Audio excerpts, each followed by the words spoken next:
Assalamualaikum warahmatullahi wabarakatuh.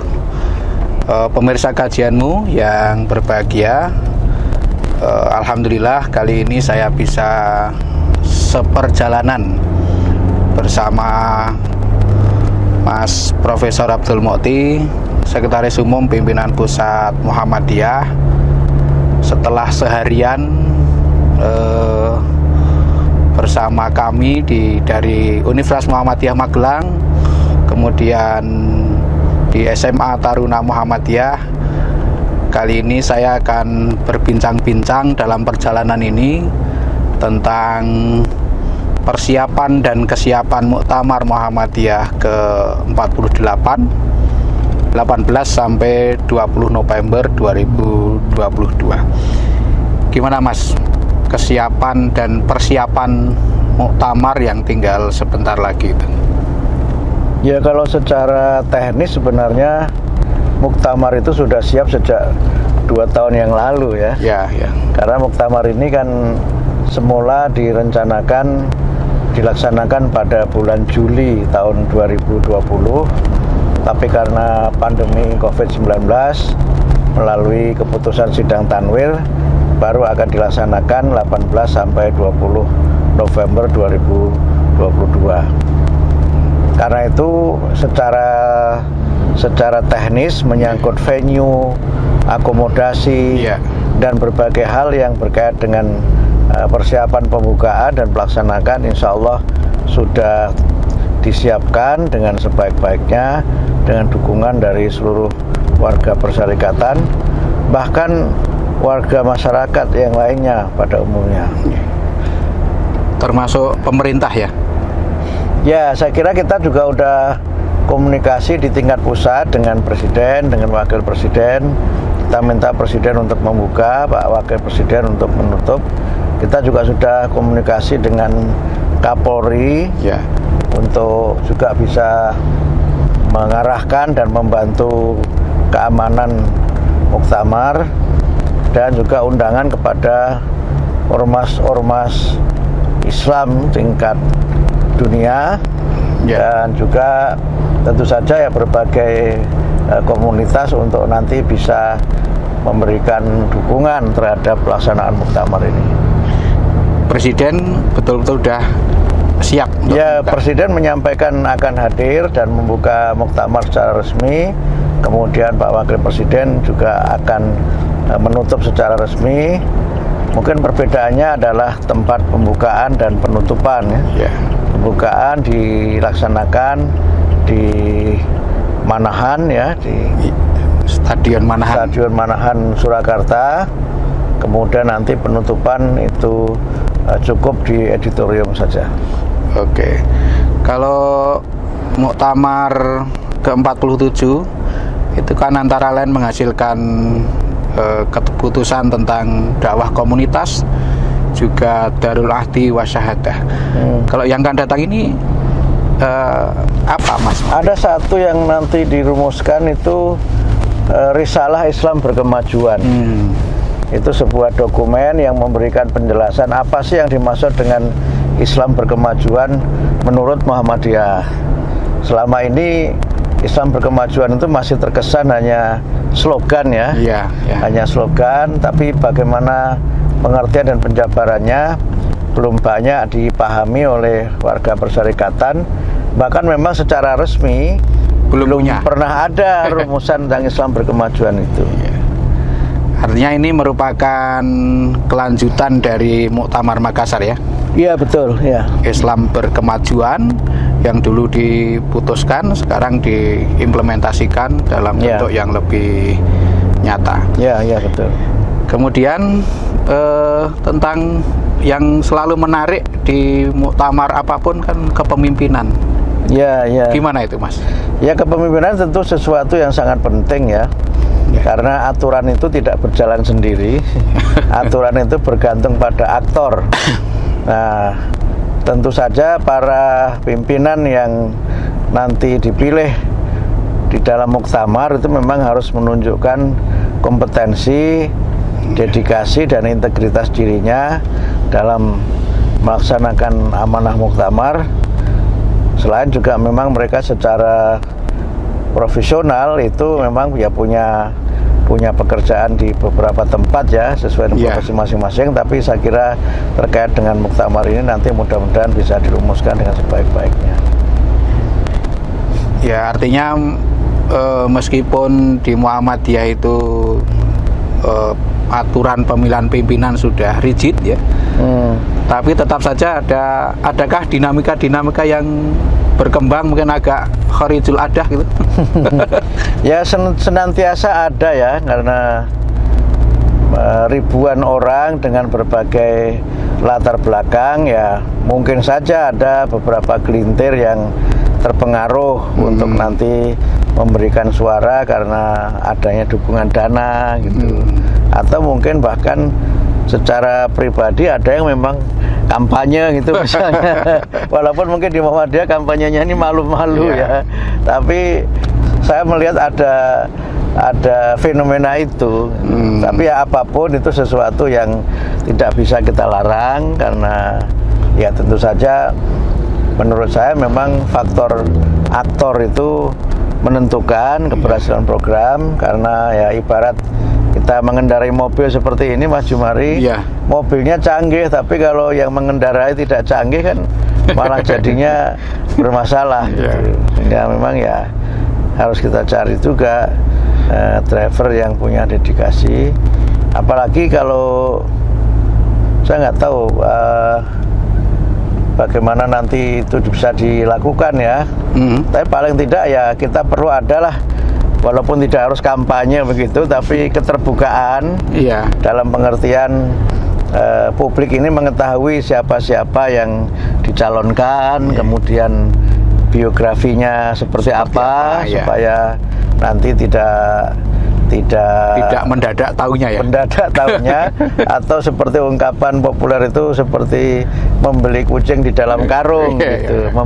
Memilih seseorang tapi kualifikasinya seperti apa, integritas seperti apa tidak diketahui, sehingga dengan sosialisasi dari para calon itu, yang mensosialisasikan bukan para calon yang bersangkutan ya Mas Jumari, tapi KPU ya semacam panlihnya begitu, menyampaikan profil dari para calon kepada, paling tidak kepada peserta muktamar ya, kalau tidak bisa disampaikan kepada publik. Hingga kita ingin muktamar Muhammadiyah ini berlangsung secara tertib, kemudian berlangsung secara berkeadaban dan berkemajuan. Dan nanti selain program-program yang bagus untuk Muhammadiyah 5 tahun ke depan, juga pimpinan di persyarikatan yang nanti akan memimpin pelaksanaan keputusan muktamar itu.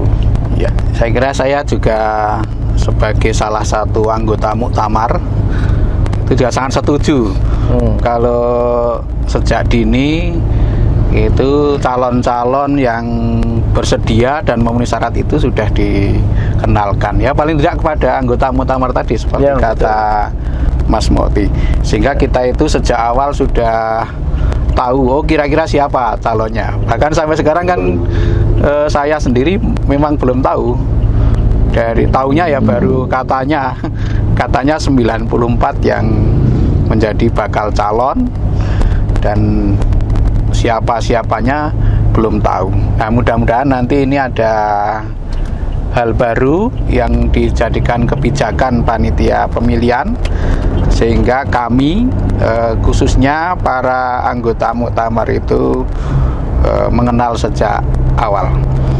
Mas Mukti pernah menyampaikan tentang muktamar bersih itu apa maksudnya, Mas? Muktamar bersih itu maknanya ada 3. Yang pertama, bersih dari sampah ya. Ini memang sesuatu yang tidak mudah, tapi ya kita usahakanlah supaya berjuta-juta orang yang nanti datang ke Solo ini tidak mengotori kota Solo gitu. Kita berikan keteladanan bagaimana budaya hidup bersih dikembangkan di Muhammadiyah dan juga dipraktekkan di arena muktamar. Yang kedua itu bersih dari money politik. Ya, di Muhammadiyah ini janganlah ada yang aneh-aneh yang memilih karena ada yang bayar gitu. Jadi tidak boleh di Muhammadiyah ini berlaku maju tak gentar memilah yang bayar, tapi semuanya harus dilakukan pemilihan itu sesuai dengan pertimbangan-pertimbangan yang rasional dan objektif. Nah, yang ketiga ya tentu saja kita ingin ada yang kedua kita ingin ada muktamar yang bersih dari money politik tadi sudah kan? Ya. Kemudian muktamar yang bersih dari intrik. Muhammadiyah yang bersih dari intrik ya, bagaimana kita ini tidak saling menjatuhkan, tidak saling menjelek-jelekan, tapi saling memberikan penghormatan, memberikan pengakuan atas peran-peran para tokoh Muhammadiyah, baik yang tokoh masih muda maupun tokoh yang sudah senior. Gitu. Supaya kita ini tidak saling mencari-cari kesalahan orang lain, tapi yang kita tunjukkan adalah bagaimana kita ini membangun kebersamaan, ukhuwah. Siapapun yang terpilih, mereka adalah pimpinan kita. Dan siapapun yang terpilih mudah-mudahan bisa membawa Perserikatan Muhammadiyah ini lebih maju lagi di masa yang akan datang. Tentang bersih dari sampah tadi, kesiapan panitia seperti apa yang? Ya, saya baru saja dapat kiriman foto bagaimana pasukan sampah itu melakukan gladi resik untuk kebersihan arena muktamar. Nah, kalau misalnya ini berhasil, saya kira akan menjadi contoh bagaimana perhelatan akbar seperti muktamar ini menjadi cermin dari pelaksanaan Islam yang rahmatan lil alamin. Oke, saya kira ini sangat menarik pesan Mas Mukti tentang muktamar bersih. Ada bersih dari sampah. Ini tentu meskipun panitia sudah menyiapkan pasukan ya Mas, pasukan bersih-bersih sampah, itu akan lebih bagus lagi. Tentu para penggembira dan peserta muktamar itu punya kesadaran untuk tidak membuang sampah sembarangan. Kemudian bersih dari money politik, ya, kita jaga bersama-sama jangan sampai itu terjadi. Yang selama ini insya Allah juga tidak pernah terjadi. Kemudian bersih dari intrik, kita saling menghargai prestasi masing-masing tokoh kita, ya, bukan menjatuhkan tokoh kita. Saling menjatuhkan itu tidak, sama sekali tidak bagus di dalam persyarikatan.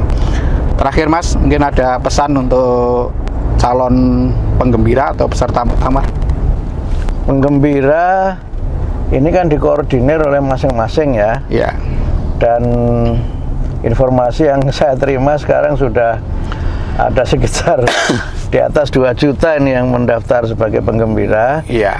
Tapi memang ya kita minta supaya semua mengorganisasi dengan sebaik-baiknya, karena tentu saja kalau harus melayani sekian juta ini panitia penerima akan kewalahan. Ya. Sehingga koordinasi dari masing-masing pimpinan persyarikatan, misalnya cabang atau daerah, untuk memastikan bahwa semua penggembira ini dapat berangkat ke Solo dengan aman, tertib, dan bisa bertemu dengan warga persyarikatan dari daerah yang lainnya. Kemudian ya namanya penggembira juga adalah saatnya untuk bergembira, mungkin jalan-jalan atau kemana begitu. Tapi semuanya harus tetap menjaga kebersihan dan menjaga protokol kesehatan, karena ya secara faktual memang COVID-19 ini belum selesai, sehingga kita tidak boleh abai. Dan kepada para penggembira ya mudah-mudahan lah sudah diantisipasi juga, terutama transportasi menuju ke Solo. Ini jangan-jangan nanti kalau sudah muktamar tidak seperti kita pada saat ini Mas Jumari, yang jalannya mulus lurus gitu. Ini mulus lurus tapi mungkin nanti mampet di mana gitu karena banyaknya penggembira yang menggunakan moda transportasi darat gitu. Terima kasih Mas Mukti. Jadi mudah-mudahan nanti muktamar bisa berjalan dengan lancar, teduh, tidak gaduh seperti pada muktamar-muktamar sebelumnya. Dan penggembira juga bisa menggembirakan dengan penuh keceriaan. Dan Magelang juga siap kalau ada penggembira yang berkunjung ke Magelang juga, kami siap melayani semuanya. Mungkin yang dari luar Jawa pengen ke Borobudur, pengen mampir Universitas Muhammadiyah Magelang, itu kami sangat welcome. Terima kasih, mudah-mudahan perbincangan ini bermanfaat. Billahi taufiq wal hidayah. Assalamualaikum warahmatullahi wabarakatuh. Waalaikumsalam warahmatullahi wabarakatuh.